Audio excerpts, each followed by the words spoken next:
Assessore Panuntin, lei oggi ha consegnato al sindaco di Dolo le chiavi di un pulmino donato dalla regione Friuli Venezia Giulia attraverso la protezione civile a una comunità che un anno e mezzo fa fu colpita da un tornado.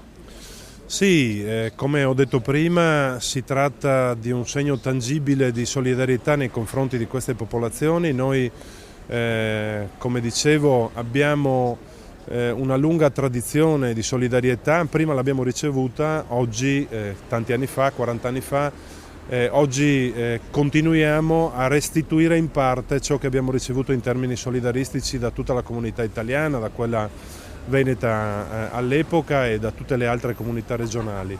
C'è voluto un po' di tempo, ci abbiamo messo un po' di tempo a mettere in atto questa donazione, ma alla fine siamo riusciti a fare questo gesto che mi pare la comunità di Dolo abbia molto apprezzato.